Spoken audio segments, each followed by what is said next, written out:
Baik, selamat pagi. Di sini saya akan mengerjakan UAS, di mana UAS kecerdasan triwan, di mana saya kelompok dengan saya sendiri Aplia Kanawadu, NIM 20120013, dan teman saya Petra Nikodemus Nalenan, 20120064 NIM-nya. Nah, di sini judul kita adalah Sistem Pakar Diagnosa Penyakit Gigi dan Mulut berbasis web dengan metode Port One Chaining. Nah, ini ada beberapa pendahuluan. Mungkin saya akan baca secara singkat. Nah, di mana pendahuluan gigi dan mulut adalah organ vital yang patut diutamakan dalam pemeliharaannya. Oleh sebab itu, menjaga kebersihan gigi dan mulut merupakan hal yang sangat penting. Gangguan pada gigi dan mulut dapat menjadi pemicu penyakit lain. Sebagian besar masyarakat pada umumnya seringkali menganggap remeh suatu penyakit sehingga pada saat pasien ditangani oleh tenaga paramedis, pasien telah mengalami kondisi yang sangat parah dikarenakan minimnya informasi atau fasilitas untuk mendiagnosa penyakit gigi dan mulut serta biaya untuk periksa ke dokter yang tidaklah murah. Nurzaman DKK menyimpulkan bahwa penyakit gigi dan mulut pada manusia menduduki urutan pertama dari daftar 10 besar penyakit yang paling sering dikeluhkan oleh masyarakat Indonesia. Persepsi dan perilaku masyarakat Indonesia terhadap kesehatan gigi dan mulut sangatlah buruk. Ini terlihat dari beberapa jenis besarnya angka karir gigi dan penyakit mulut di Indonesia yang cenderung meningkat. Sehingga berdasarkan permasalahan tersebut, maka diperlukan suatu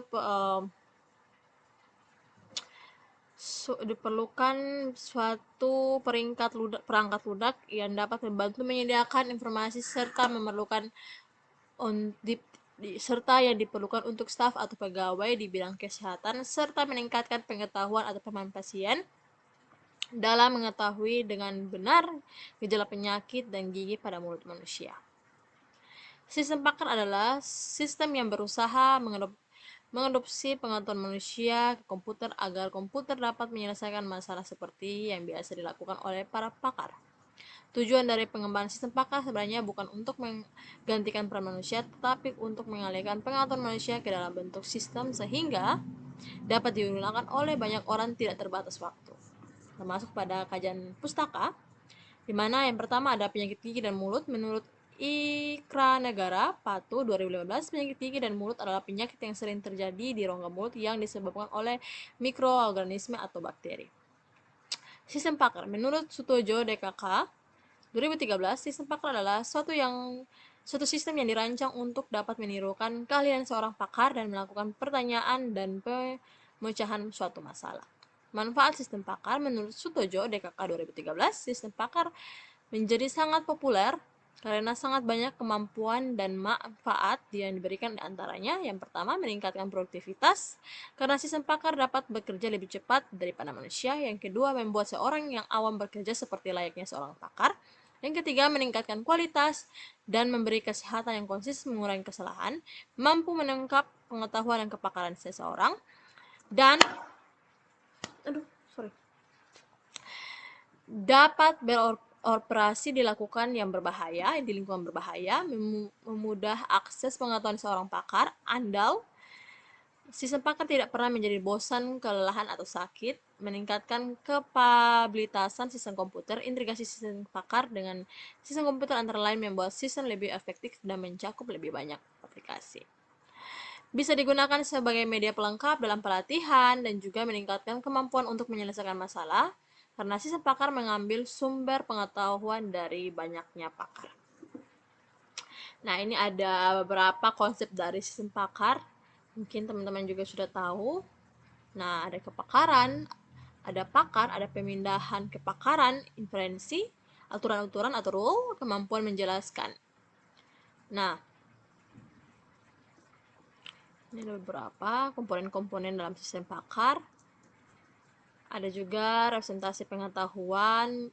Nah, menurut Sutojo atau knowledge representation adalah cara untuk menyajikan pengetahuan yang diperoleh dalam suatu skema atau diagram menurut tertentu sehingga dapat diketahui relasi atau pengetahuan dengan pengetahuan yang lain dan dapat dipakai untuk menguji kebenaran penelitiannya.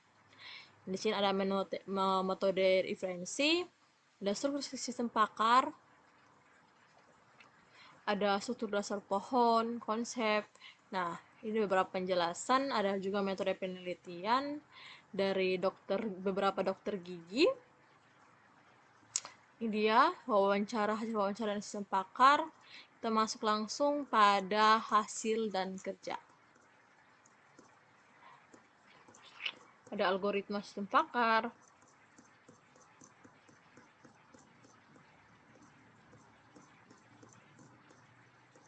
Oke, kita masuk di sini, dari sini ya.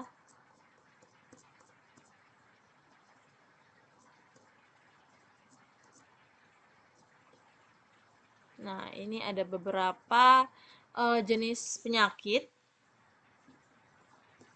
Dan di sini ada nekrosis lupa, periodontitis, karies superficial, karies profunda, gigi radang atau gusi radang. Nah, kita masuk pada algoritma sistem pakar. Pada menu utama sistem pakar ini ada beberapa pilihan menu, ada user. User dapat memilih salah satu dari menu penulis yang sudah disediakan. Jika sudah dipilih, maka akan menampilkan proses selanjutnya. Algoritma merupakan alur dari sebuah program. Algoritma ini digunakan untuk mempermudah dalam membaca program. Dalam merancang algoritma sistem pakar ini, aturan-aturan yang diuji satu demi satu dalam aturan tertentu. Saat tiap aturan diuji, sistem pakar akan mengevaluasi apakah kondisinya benar atau salah. Jika kondisinya benar, maka aturan itu disimpan, kemudian aturannya akan diuji. Sebaliknya, jika kondisinya salah, maka aturan tidak disimpan dan aturan yang berikut yang akan diuji. Nah, pada proses konsultasi sistem akan mengajukan beberapa pertanyaan yang harus dijawab oleh pengguna yang menjawabnya, yaitu jawab ya atau tidak. Semua jawaban yang disimpan ke dalam memori. Proses pencarian dilakukan secara berturut dari simpul awal sampai simpul akhir. Pertanyaannya mencapai tujuan. Contoh algoritma pengujian sistem pakar untuk mendeteksi penyakit gigi dan mulut sebagai berikut. Nah, ini teman-teman bisa lihat.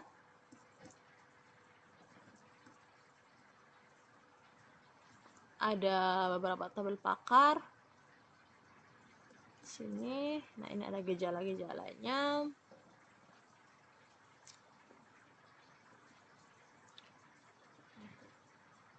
Jadi ini kode, ini gejala. Kita mulai dari satu ini. Ada sulit mengunyah, pembengkakan atau perendangan pada gusi, gigi bergoyang, rahang terjadi pembekakan, demam, pembengkakan kelenjar getah bening sekitar atau rahang dan leher, bau mulut tak sedap, rasa sakit atau nyeri di sekitar gusi. Nah, dan selanjutnya kita masuk pada rule pada pakar untuk mempresentasikan pengetahuan dan mendapat solusi yang terbaik dari beberapa masalah penyakit gigi dan mulut di atas tadi yang ini. Nah, perlu kita buat knowledge base atau rule base sistem pakar yang bisa ditulis dalam bentuk jika dan maka atau if then. Adalah sebagai berikut. Nah, rule yang pertama, jika pembekakan atau peradangan pada gusi dan sulit mengunyah dan gigi bergoyang, maka penderita mengalami abses periodontal. Yang kedua, jika bau mulut tak sedap dan sulit mengunyah dan rahang terjadi pembekakan dan rasa sakit atau nyeri di sekitar gusi dan demam dan pembekakan kelenjar getah bening sehingga rahang atau leher, maka penderita mengalami abses peripikal. Dan seterusnya. Ini beberapa rule. Masuk di sini sampai yang ke-16. Nah, ada juga pohon keputusan pakar. Ini dia mulai dari G1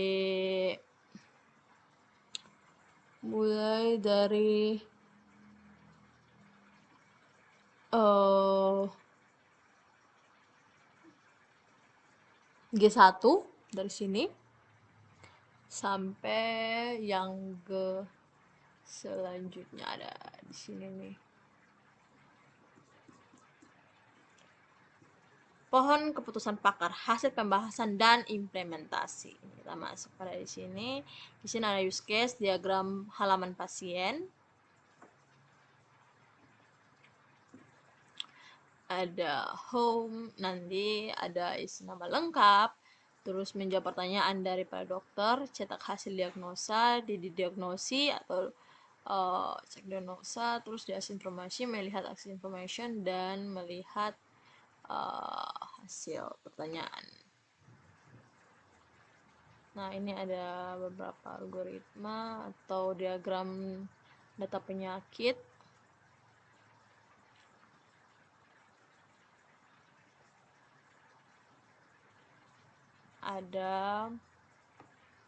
Nah, di sini ada entity relation diagram, aktivitas diagram halaman penyakit. Nah, sekarang teman-teman bisa perhatikan di sini. Nah, kita masuk pada tahap penutup. Kesimpulan, berdasarkan beberapa proses yang telah diuraikan, penulis dapat membuat aplikasi sistem pakar mengenai sistem pakar diagnosa penyakit gigi dan mulut berbasis web dan metode forward chaining, maka dapat ditarik kesimpulan bahwa pemahaman mengenai penyakit gigi dan mulut itu sangat penting, karena apabila tidak segera ditangani dapat mengakibatkan kerusakan penyakit semakin parah. Yang kedua, aplikasi sistem pakar ini dibuat agar mengetahui secara dini penyakit gigi dan mulut yang sedang dialami, sehingga pengguna yang masih awam dapat mengetahui solusi dan penyakit tersebut. Aplikasi sistem pakar ini dapat digunakan untuk mempercepat pencarian dan pengaksesan terhadap ilmu pengetahuan oleh orang yang membutuhkan informasi tentang seputar penyakit pada gigi dan mulut.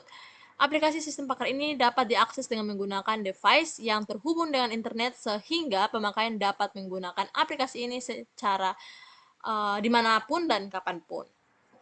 Nah, ada pun saran untuk mendapatkan hasil yang lebih baik, maka diperlukan upaya beberapa hal. Yang pertama, mengharapkan agar program sistem pakar ini dikembangkan lebih lanjut dengan mempertajam hasil wawancara data penyakit yang lain, sehingga data yang dapat lebih banyak dan akurat, meningkatkan dan memperpanjang aspek security untuk melindungi aplikasi yang kemungkinan pencurian data oleh orang yang tidak bertanggung jawab, contohnya melakukan update password dan juga backup data secara berkala. Yang ketiga, untuk meningkatkan kinerja serta untuk mengembangkan aplikasi ini, maka sebaiknya diadakan pengembangan bila terdapat penyakit gejala dan solusi baru yang ditemukan seorang pakar. Adapun dasar pustaka yang teman-teman bisa lihat langsung di layar. Nah, baik, demikian hasil presentasi dari saya, dari kelompok saya. Mungkin nanti kalau ada pertemuan di kelas, kami akan mempresentasikan lagi kalau kurang mengerti. Demikian video presentasi yang saya buat. Sekian dan terima kasih.